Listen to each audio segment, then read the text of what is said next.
Hello and welcome to the Patriot on Television Nigerian.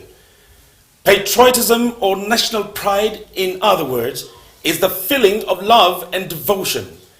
It is a sense of attachment to one's country and the alliance with other citizens who share the same sentiments. This attachment can be a combination of many different feelings relating to how best you want to express them.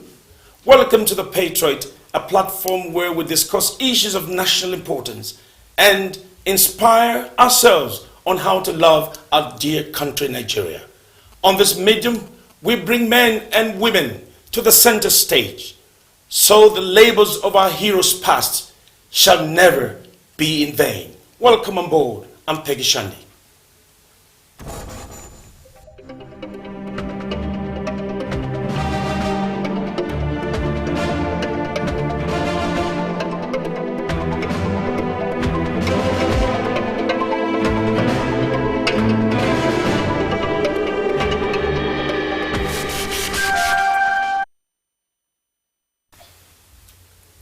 The influence which a nation exerts, the respect which it enjoys, and the prestige accorded to it on the world scene depends on two very important factors: the size of its wealth and the caliber of its leadership. That statement was made by Chief Awolowo, November 3rd, 1961, in London. My parents are natives of the East. I am Igbo, yet I speak Yoruba, Hausa, and Igbo. The place of my birth is Zungeru, in the northern part of Nigeria. Each of our three regions is vastly different in many respects: language, climate, and customs. But each has this in common: we all form part of one indivisible country. That is why we believe that the political union of Nigeria is indestructible. This statement by Dr. Nnamdi Azikiwe, July the 19th, 1959 in New York City. We will introduce our guests just right after this break. I pledge to Nigeria, my country. So goes the opening lines of the six-line national pledge of Nigeria. Today, not a few, whether young or old, merely recite the national pledge as a matter of routine or tradition, with their hearts being poles apart from the very spirit, creed, and essence of the pledge.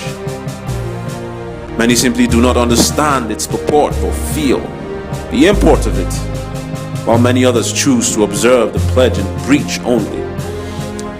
Today we have decided to walk on the footpath of the very words of the national pledge, keeping its vision and essence in our hearts, in our souls, and in our minds. I pledge Nigeria, my country to be faithful, loyal, and honest, to serve Nigeria with all my strength, to defend her unity, and uphold her honor and glory. So help me God. Nigeria, no doubt, will truly be the giant of Africa, developed and well rated in all indices, if her national pledge is treated with sacred obedience. It's on us, it's our duty and responsibility to make this country a better place. Let's live the pledge.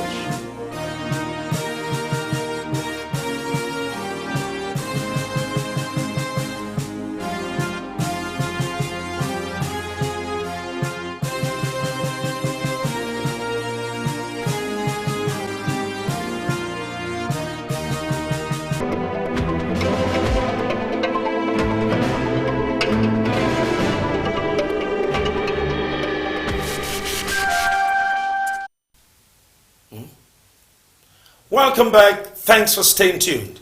This is the Patriot on Television Nigerian, and my guest is May 11, a seasoned broadcaster, an on-air personality, and an excellent commentator. May 11, welcome to the Patriot. Thank you very much. Today, our focus on this episode of the Patriot is x-raying how patriotic the statements of our founding fathers, we have talked about Sir Ahmadu Bello, And we will now talk about Dr. Nnamdi Azikiwe. And then we will continue later as the program goes in another episode with Chief Obafemi Awolowo. Please, you're welcome to the Patriot. Thank you very much for having me again. Thank you very much. Yes. Yeah, so you heard that statement. I did, and there was power in that statement, the same power that was in that statement when it was first made in New York, where people in Nigeria listened. Now remember, Dr. Nnamdi Azikiwe stood for nationalism, and it was mostly Nigerian nationalism. So statements like that were made to spur the hearts of Nigerians and Africa as a whole, because from the onset, Nigeria was always and still is a nation whose foreign policy or its policies affects the policy of Africa. So he made that statement, but the statement was for Nigeria, then for every man or woman living under or in the map of Africa. So it was to spur them and to make them know that together we can make it, together we can move. We are from different places, we have different tribes, but in one of his statements he said Nigeria, which I love to refer to Nigeria. When I say Nigeria, I mean Africa. Oh, yeah. By ethnicity, we are divided like the fingers. But as a nation, we're united as the fist. This was one of the most powerful statements, again, that was made by Dr. Nnamdi Azikiwe, which shows that there is unity in our diversity. And we cannot exist with this diversity without having a common umbrella to group us all together and give us an identity, which is Nigeria. Wow. Though I still have a problem because I was having a research recently about how the country was named Nigeria, and I found out from the books we read, the history here tells us a Lady Flora Lugard named Nigeria after the Niger area. Only for me to go into deeper research to find out that actually there was a place, Republic of Niger, was actually the place that was named after Niger area. Wow. Yes. Nigeria, if you're studying African tradition and culture, which is one of the courses that was introduced under the Department of History and Political Science in Abraham Lincoln University, guess by who? Dr. Nnamdi Azikiwe. Wow. When he was a graduate assistant. He was a graduate assistant? Yes, he lectured there. And he created that African What did he course. study? He on his own has a lot of studies and let's say certifications to himself. Like we know of his masters in he has a master's in what do you call this called anthropology, which gives him a vast knowledge about culture of different people. He also he got that one in University of Pennsylvania, yeah. Okay, and he also has another master's in religion. Okay, so these are two. How do you juxtapose the studies of sociology and anthropology with religion? How did you... The thing is this, sociology in its aspect, has to do with culture. Oh. They always mirror it with psychology. They tell you sociology is the sister of psychology because psychology is dealing with the individual and the behavior of the individual and how it affects the society. Then the behavior of the society is studied under sociology, which some people will claim is kind of like prejudicing and stereotyping, right? Because you're trying to look at the whole society and say this is how they behave. Oh yeah. But anyway, back into what we were discussing, Dr. Nnamdi Azikiwe always had that thing to promote Africa, to give Africa a balance, to give Africa an identity, to make Africa understand. That's why he's one of the people who was in a party that did not have to do with only one country. But we had NCNC as far back, and it had to do with what? National Congress of the Nigerians, of Nigeria and the Cameroons. Yes. And when he came back into the country, he was also trying to do something. He wanted to involve himself with Liberia, but they refused for him not being an indigent. He also worked with in Accra, Ghana, where he was still championing the cause of nationalism. So it was more than just a nation, Nigeria, but he wanted to unify all black race because he has been out there. He's one of the people considered the elite. So he has been out there and he has understood that for us to move has a lot to do with when we come together. They fear us for our numbers. They might have all the technology, but it comes to a point where the numbers is what really matters. All right. Thank you very much. I just want us to come back to that statement. Okay. You have very well dissected the details about him. I think I will go on and on with you on that. But let's pick just a few aspects of the statement. Okay. My parents are natives of the East. But I speak Yoruba and Hausa. I was born in the north, in a little place in the north called Zungeru. I mean, let's deal with those aspects. How patriotic is that statement? Are those aspects? Because we're going to pull out. My parents are natives of the East. I was born in the north. I speak Yoruba, Igbo, and Hausa. Yes. No matter how different we are by language, culture, or tribes or whatever, one thing binds us together, and that is the unity of this country. And as such, it can never be indestructible. It can never be destructible.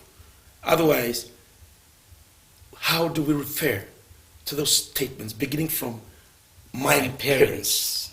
Okay. Well, looking at that, I want us to go back. Okay, going back to before 1949, before the coming of NPC, before the coming of AG, you know, like we talked the other time, it was a regional politics that was taking place. The political parties had to do with where you came from, the region you're from. Now, he happened to be someone who was born in Zungeru, which is the present-day Niger State. Okay. Now, growing up there, he has learned their culture. He has learned their ways, their tradition, their language. After that, he happened to now live with his grandparents at a particular time in Onitsha. That's from his mother's side, of which he had to learn more about his own people, which puts two types of culture, which if you look at it, Nigeria was divided in three, and that's two of them. Then he now lived in Lagos for a period of time. Wow. After he came back, he was in Lagos, and he learned the Yoruba as well.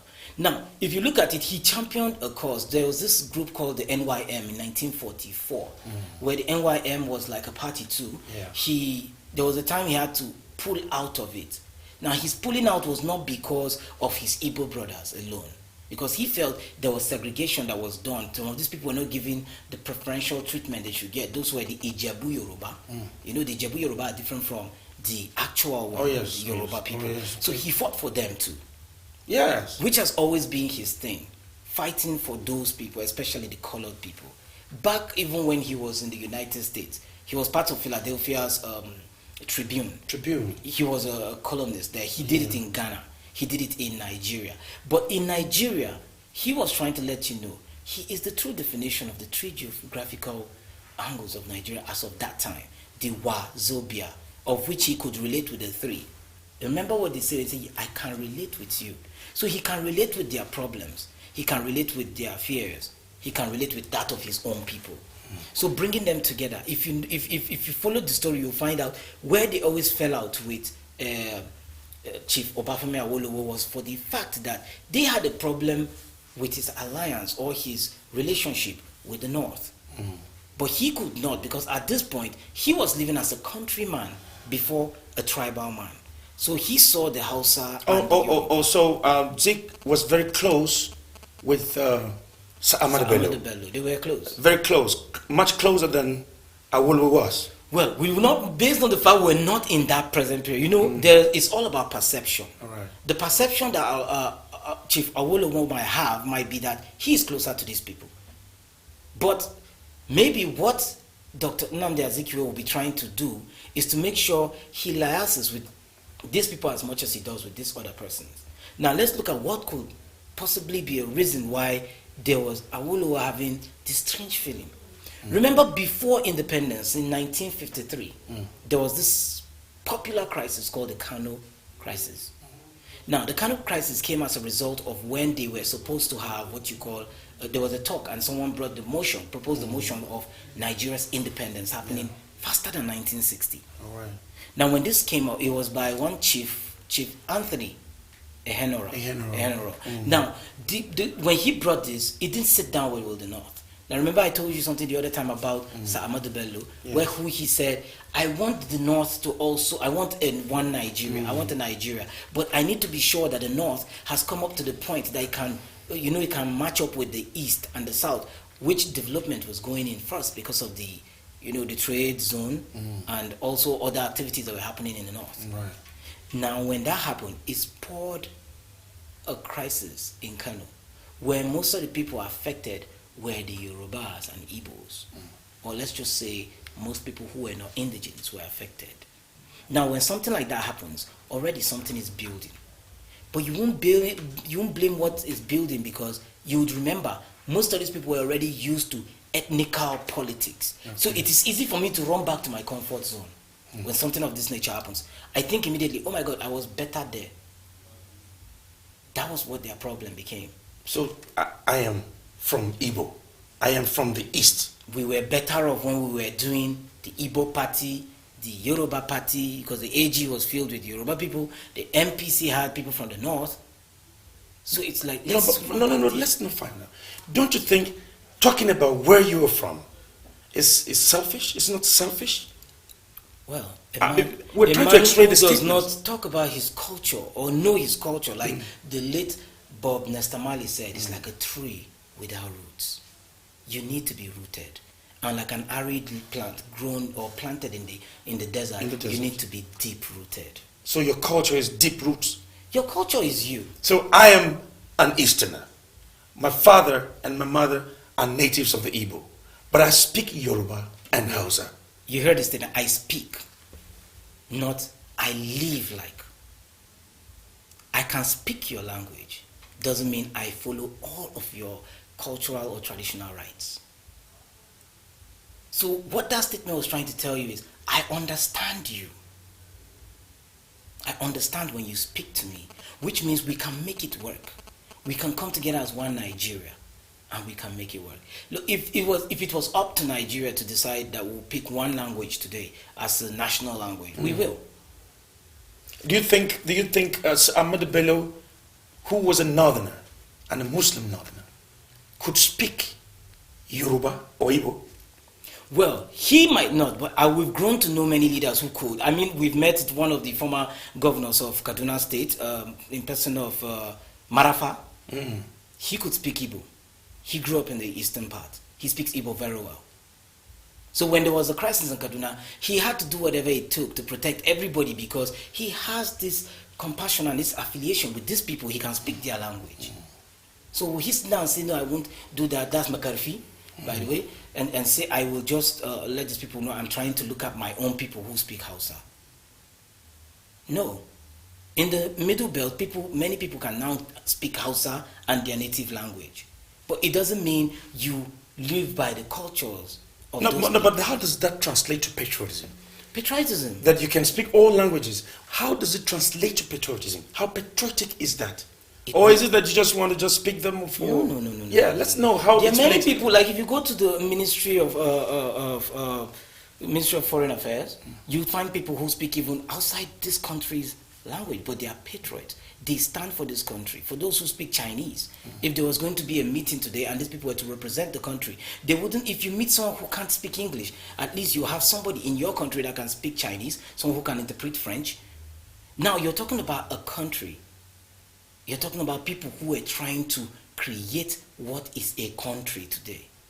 How do you do it with the vast land that's called Nigeria? Multi-ethnic. That's why if you notice, who championed the cause was Nnamdi Azikiwe. Why? He could move through all the geographical and talk to them. He could. And he could speak to them. Maybe if you had gone during that time, you possibly find out, but it's just that it's not possible because Ahmadu Bello is an orator. He talks well. Chief Awolowo talks well. So I believe there was English language for them to have a communication. But there is something about someone being able to relate with you in your local dialect. That's patriotic enough. That gives you a sense like this person belongs to us. Might not be from this side, but he understands our language, which makes Dr. Nnamdi Azikiwe, what I said, the father of Nigerian nationalism. And they said that he was nicknamed as the Zik of Africa. Of course. We're going to take a short break. And we're going to take a short break, and then we will return. We will deal with the issue of Zik of Africa.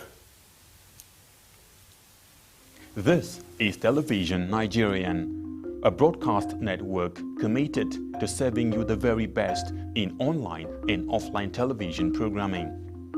Situated in the serene environment of Guzape, Abuja FCT, TVN, as it is fondly called, caters to a wide variety of audience via carefully orchestrated mind-blowing programs in the areas of fashion, business, politics, entertainment, religion, movies, food and health, culture and lifestyle, events around the globe, sports and foreign news. Whatever your inclination, we've got you completely covered with programs like Issues of the Moment, The Patriot, Daybreak Nigeria, Matter Africa, TVN Business Time, Healthy Living, From the Cradle, Stay Inspired, Entertainment Gist, Movie Hour, Hits Paradise, among others. All designed to keep you thoroughly informed, entertained, at the edge of your seats and yearning for more. A tour around our domain will reveal a highly dedicated staff force and a state-of-the-art facility and equipment for high-definition quality broadcast, making our station your number one choice in advertising your business and propagating your ideas. We are currently on NightComSat doing our test transmission for takeoff in the nearest future. Television Nigerian. Coronavirus no be our friend, yo. Make we push am come out, yo. Corona, he no be our friend, yo. Say make we push am come out, yo. My country people, you see this coronavirus no be joke. Make we help ourselves and our government pursue this yamayama sickness from our country. Make we remember to wash our hand every time with soap and water. Make we no forget to sanitize our hand and this coronavirus no be joke. Make we help ourselves and our government pursue this yamayama sickness from our country. Make we remember to wash our hand every time with soap and water. Make we no forget to sanitize our hand and wear face mask when we come out. Also, make we avoid crowd and keep social distancing when we come out. My people, if you see say you don't get symptoms, make you rush go hospital make them treat you. Coronavirus no be our friend though. Make we remember say prevention better pass cure. Coronavirus no be our friend, yo. Make we push am come out, yo. Corona, he no be our friend, yo. Say make we push am come out, yo.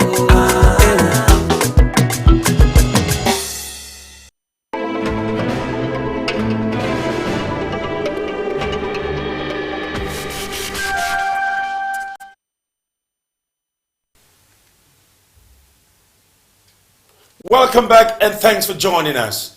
May 11. Yes. We were talking about the Zik of Africa. The Zik of Africa. Why did he get that title? And then I also knew that he used to speak with authority.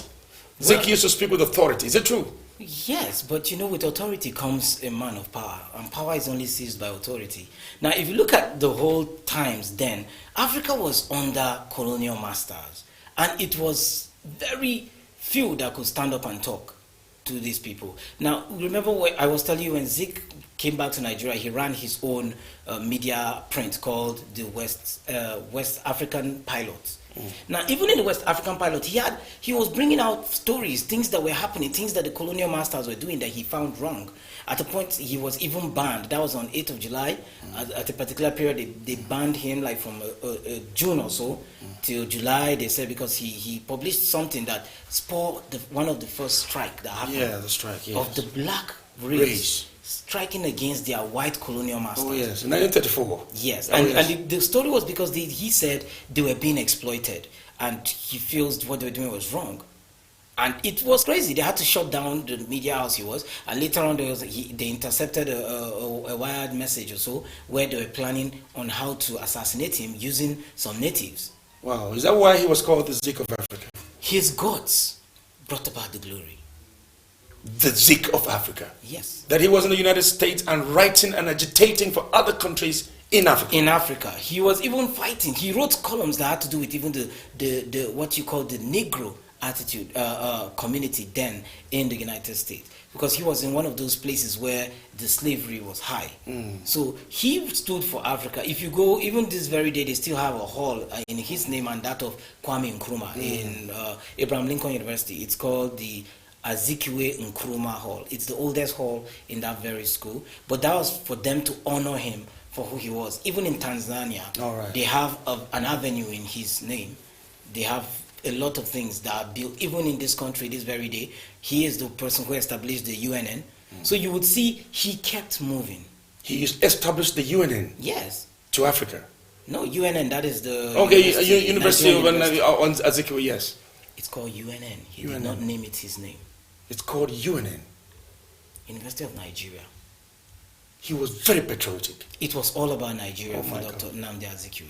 If we want to talk about Nnamdi Azikiwe, I think we can keep going on. We need a day. We need a day and maybe an extra half another day. We just have 30 minutes. Our time is up.